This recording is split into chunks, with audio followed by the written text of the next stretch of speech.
sagung para punden, para rawuh nyigek wedal ingkang sawetawis mengkih wonten adicara saklajengipun ungling gongso telutur saking panjenenganipun AVR kawula sumanggaken.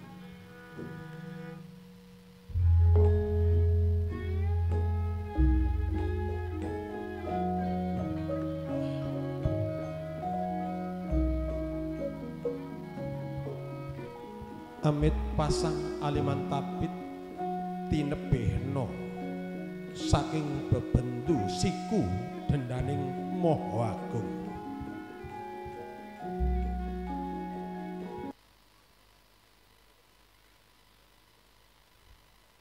Rinangkul kinempit kempit panjenenganipun putra putri penganten wontening pandhapi kori-korning wangunan.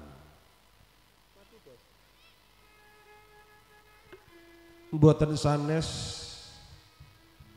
panjenenganipun Nak Mas Bagus Ahmad Antoni Sarimbit Genduk Isni Maitohiro renyep ungling gongso kanthi lumaksana dodok sesebokan.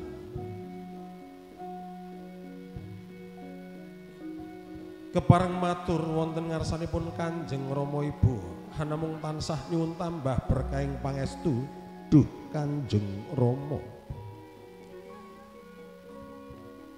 Kawula pun Ahmad Antoni saha garwa kawula Isni Maitohiro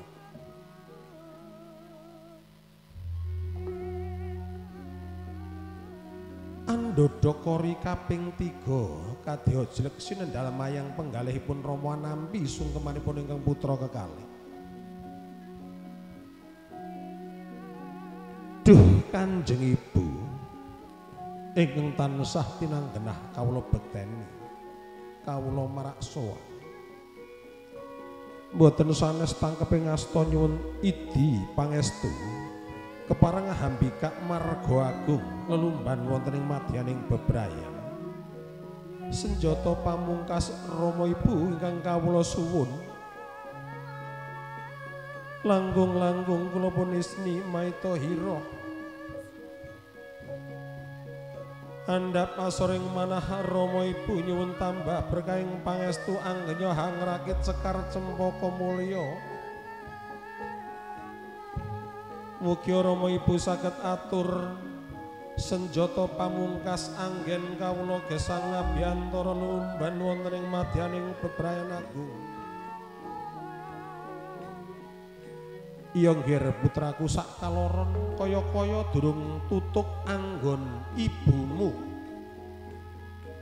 Anggula wentah rikala ana nggarbane Kanjeng Ibu 9 wulan 10 dina. Palilaing Gusti ingkang hakarya jagat ya Gusti Allah sesembahan kita sami.